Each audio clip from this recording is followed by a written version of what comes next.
আসসালামু আলাইকুম সুপ্রিয় বন্ধুরা, অল গ্রামার ইউনিভার্সিটির পক্ষ থেকে আজ আপনারা একটি শ্রেষ্ঠ কৌশল দেখবেন, অ্যাপ্রোপ্রিয়েট প্রিপজিশন। এখানে আপনারা ডাই দিয়ে 15 প্রকার মৃত্যু দেখবেন এবং এই প্রিপজিশন 15টার যে কোনো একটা পরীক্ষায় আপনি শতবার দেখছেন এবং যে কোনো পরীক্ষায় 100%, যে কোনো পরীক্ষায় এই 15টা দেখলে 100% কমন করবেন। তার জন্য এক অনন্য কৌশল একবার ভালোভাবে লক্ষ্য করে দেখুন ইংরেজি গ্রামার ও ইংরেজি সাহিত্যে ডাই এর মোট অ্যাপ্রোপ্রিয়েট প্রিপজিশন হলো 15 প্রকার। তার মানে আপনি যদি এই 15টা অ্যাপ্রোপ্রিয়েট প্রিপজিশন জানেন, যা শত শত পরীক্ষায় নিয়মিত আসে এবং জানলে 100% কমন। তার মানে আপনি যদি এই ডাই সংক্রান্ত 15টা অ্যাপ্রোপ্রিয়েট প্রিপজিশন জানেন এবং আমি নিচেই এই 15টা মনে রাখার খুব অনন্য কৌশল দেখাবো, একবার দেখলে আপনি সারা জীবন এই 15টা মনে রাখতে পারবেন এবং কৌশল শিখতে পারবেন। তাহলে দয়া করে সম্পূর্ণ ভিডিওটা দেখুন এবং অনন্য কৌশল একবার শিখে নিন। তাহলে বন্ধুরা, এই ডাই এর ক্ষেত্রে অ্যাপ্রোপ্রিয়েট প্রিপজিশন মোট 15টা বসে, তার এক নজরে আপনারা খুব লক্ষ্য করুন। এক নম্বরে দেখুন ডাই এর পরে বাই, তখন এটা দুর্ঘটনা মরা অর্থে ব্যবহার হয়, এবং 2 নম্বরে ডায়ের পর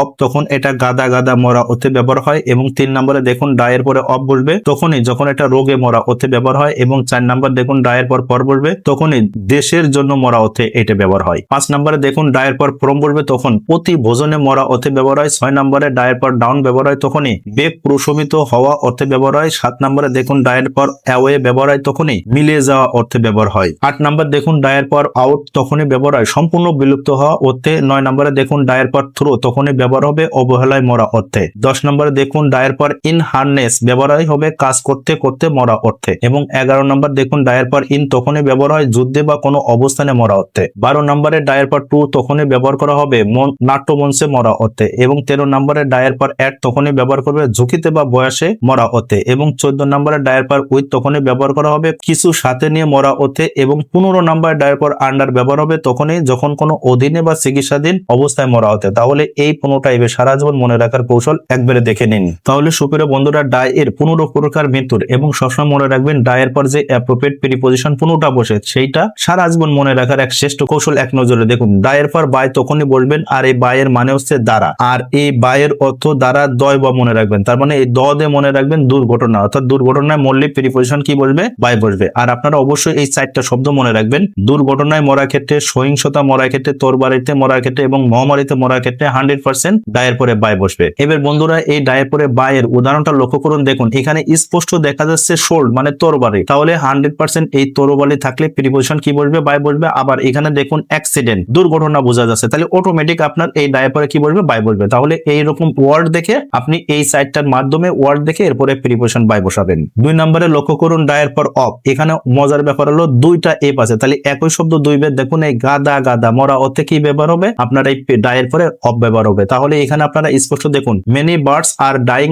অফ নাও, তার মানে অনেক পাখি এখন গাদায় গাদায় মরে যাচ্ছে। তাহলে এইরকম গাদা গাদা অর্থে ডাবল এফ ব্যবহার করবেন। আবার দেখুন ক্যাটল ডাই অফ, তার মানে এই ক্যাটল মানে গবাদি পশুর পাল, মানে অনেক গবাদি পশুর পাল গাদায় গাদায় মরে। তাহলে বন্ধুরা, এই ডাই অফ এর মূল কথা হলো 2টা এফ দিয়ে মনে রাখবেন একই শব্দ 2 বার, এই গাদা গাদা, তার মানে গাদা গাদা অর্থ হলে 100% ডায়ের পরে অফ বসাবেন আপনারা এই সিস্টেমে। 3 নাম্বার দেখুন ডায়ের পরে অফ, আর অফটা তখনই বসাবেন যখন রোগে বা অসুস্থতায় মরা হতে। আর এখানে দেখুন ভিতরের রোগে মৃত্যু আপনার অফ বলবে। এখানে উদাহরণটা আপনারা দেখবেন, এখানে অটোমেটিক কি আছে? ক্যান্সার। তা ক্যান্সারটা কি 100% রোগ, তাহলে অটোমেটিক এই ডায়ের পরে অফ বলবে। আবার দেখুন এখানে ফেভার, ফেভার মানে কি? জ্বর, তাহলে অটোমেটিক এটা রোগ, তাহলে 100% ডায়ের পরে অফ বলবে। তার মানে আপনারা এইরকম ক্যান্সার এবং ফেভার বিভিন্ন রোগ শনাক্ত করে এরপরে প্রিপজিশন বসাবেন। সব সময় এই কথাগুলো মনে রাখবেন। এবার বন্ধুরা 4 নাম্বার দেখুন ডায়ের পর ফর, আর ফর সবসময় মনে রাখবেন দেশের জন্য আত্মত্যাগ। তার মানে এই ফরে পরে আপনার নাউন বা কান্ট্রি দেশ থাকবে, তার মানে যেখানে এরকম কান্ট্রি কথাটা থাকবে 100% ডায়ের পরে আপনি অটোমেটিক ফর বসাবেন। তাহলে এটা খুব ইজি ভাবে মনে রাখবেন যে দেশ থাকলে কান্ট্রি কথা থাকলে কি বলবে? ডায়ের পরে ফর কথাটা বসবে। 5 নাম্বার দেখুন ডায়ের পর ফ্রম, আর ফ্রম এর ক্ষেত্রে আপনারা মনে রাখবেন অতি ভোজনে মরা। আর এখানে একটা মনে রাখার টেকনিক, এই ওভার কথাটা দেখবেন, যে কোনো সেন্টেন্সের ভিতর যদি এরকম ওভার থাকে 100% এই ডায়ের পরে আপনি ফর্ম বসাবেন। তার মানে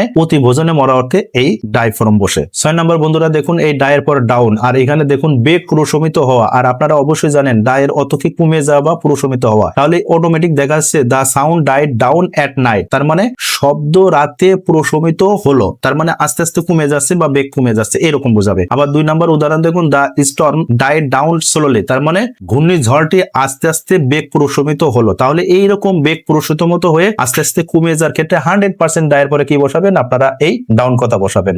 7 নাম্বার বন্ধুরা লক্ষ্য করুন ডায়ের পরে অ্যাওয়ে, আর এখানে দেখুন মিলিয়ে যাওয়া বা বিলুপ্ত অর্থে আপনার ব্যবহার হবে। আর দেখুন অ্যাওয়ে মানে কি দূরে মিলিয়ে যাওয়া, তার মানে দেখুন এখানে উদাহরণটি দ্য সাউন্ড ডাইড অ্যাওয়ে, মানে শব্দটি দূরে মিলিয়ে গেল, তার মানে দূরে কোনো কিছু এরকম মিলিয়ে যাওয়া অর্থে ডাই অ্যাওয়ে বলবে। আবার দেখুন দেয়ার হোপস ডাই অ্যাওয়ে, তার মানে তাদের আশা বিলুপ্ত হলো, এরকম অর্থে আপনারা 100% এই ডায়ের পরে অ্যাওয়ে বসাবেন। 8 নাম্বার বন্ধুরা লক্ষ্য করুন, ডায়ের পর আউট তখনই বসাবেন সম্পূর্ণ বিলুপ্ত হতে। আর দেখুন আউট হলো পুরোপুরি আউট হওয়া, মানে বিলুপ্ত হওয়া। উদাহরণটা লক্ষ্য করুন, টাইগার্স মে ডাইড আউট সামডে, মানে কিছুদিনের মধ্যে টাইগার সম্পূর্ণ বিলুপ্ত হতে পারে। এই যে সম্পূর্ণ বিলুপ্ত হতে পারে সম্ভাবনা, এইরকম বুঝালে আপনারা 100% ডায়ের পরে কি দেবেন আউট। আর এই উদাহরণটা লক্ষ্য করুন, মেনি ওয়াইল্ড অ্যানিমালস আর ডাইং আউট, তার মানে অনেক বন্য প্রাণী বিলুপ্ত হচ্ছে। এই যে বিলুপ্ত হচ্ছে এইরকম সম্ভাবনা এবং সম্পূর্ণ বিলুপ্ত হতে 100% ডায়ের পরে কি বসাবেন আপনারা অবশ্যই আউট দেবেন। 9 নম্বর বন্ধুরা লক্ষ্য করুন, ডায়ের পর থ্রো বলবে আপনার এই অবহেলায় মরা হতে। আর মনে রাখবেন থ্রো এর দুইটি কারণ হইতে পারে, একটা হলো কারণ আর একটা মাধ্যম। তাহলে উদাহরণ লক্ষ্য করে ইজি ভাবে বুঝে নিন।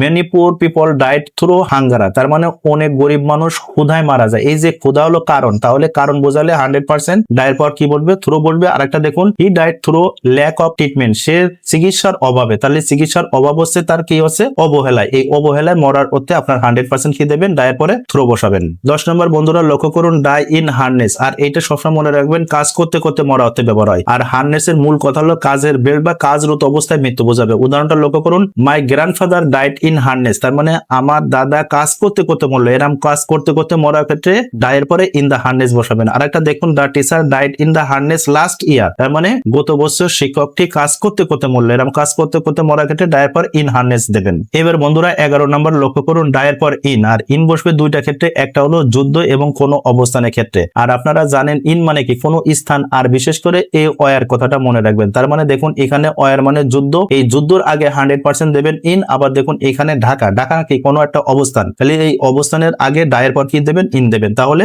যুদ্ধ এবং অবস্থান এই দুইটার মাধ্যমে 100% ডায়ের পরে কি বসাবেন ইন বসাবেন। 12 নম্বর বন্ধুরা লক্ষ্য করুন, ডায়ের পর টু, আর টুটা বসাবেন তখনই যখন নাট্যমঞ্চে মরা অর্থে ব্যবহার হবে। দেখুন এখানে উদাহরণটা খুব ইজি ভাবে, হি ডাইড টু থিয়েটার, এই যে থিয়েটার কথাটা আছে, থিয়েটারকে 100% নাট্যমঞ্চের কোনো একটা অবস্থান বোঝাচ্ছে, এরকম হলে আপনারা 100% টু দেবেন। আবার দেখুন he died to drama stage, তাহলে নাট্যমঞ্চ স্পষ্ট বোঝা যাচ্ছে নাট্যমঞ্চ, তাহলে এর আগে কি দেবেন টু দেবেন। তাহলে অবশ্যই এই দুইটা নিয়মে ডায়ের পর টু বসাবেন। 13 নম্বর বন্ধুরা লক্ষ্য করুন, এই ডায়ের পর অ্যাড বসাবেন কোন ক্ষেত্রে আপনার ঝুঁকিতে মরা অর্থে। আর দেখুন অ্যাড মানে কি কোনো পয়েন্ট বা এজ এর ক্ষেত্রে, মানে বয়সের ক্ষেত্রে এই দুটা ব্যবহার করবেন। তাহলে দেখুন হি ডাইড এন্ড 60, এই যে 60 মানে কি 100% কোনো পয়েন্ট বা বয়স বোঝাচ্ছে, তাহলে এর আগে অ্যাড বসাবেন। আবার দেখুন এ ইয়ং এজ, তার মানে শৈশবকাল বা কম বয়স হলে 100% ডায়ের পরে কি দেবেন অ্যাড দেবেন। তাহলে এই দুইটা মনে রাখবেন যে ঝুঁকিতে মরা বা বয়সের ক্ষেত্রে ডায়ের পরে কি বলবে অ্যাড বসবে। 14 নম্বর বন্ধুরা দেখুন, ডায়ের পর উইথ, আর উইথ বসাবেন কি ক্ষেত্রে, দেখুন কিছু সাথে নিয়ে মরা এমন অর্থে, যেমন হি ডাইড উইথ অনার, এই যে অনার মানে কি সম্মান, তাহলে অবশ্যই এটা মানুষের সম্মানের সাথে মরে, তাহলে এরকম অনার এবং এ ইসমাইল একটি হাসি নিয়ে এরকম কোনো কিছু সাথে হলে ডায়ের পর কি দেবেন আপনারা উইথ বসাবেন, এবং এই দুইটা অবশ্যই মনে রাখবেন। তাহলে বন্ধুরা 15 বা শেষ নাম্বারটা দেখুন, ডায়ের পরে আন্ডার তখনই বসাবেন, এটা অধীনে বা চিকিৎসাধীন অবস্থায় মরা অর্থে ব্যবহার হয়। দেখুন উদাহরণটা, হি ডাইড আন্ডার টর্চার, তাহলে সে নির্যাতনে মারা গেল, তাহলে নির্যাতনে কারো কিছু অধীনে আছে এইরকম অর্থে বোঝালে 100% ডায়ের পরে আন্ডার বলবে। আবার দেখুন এখানে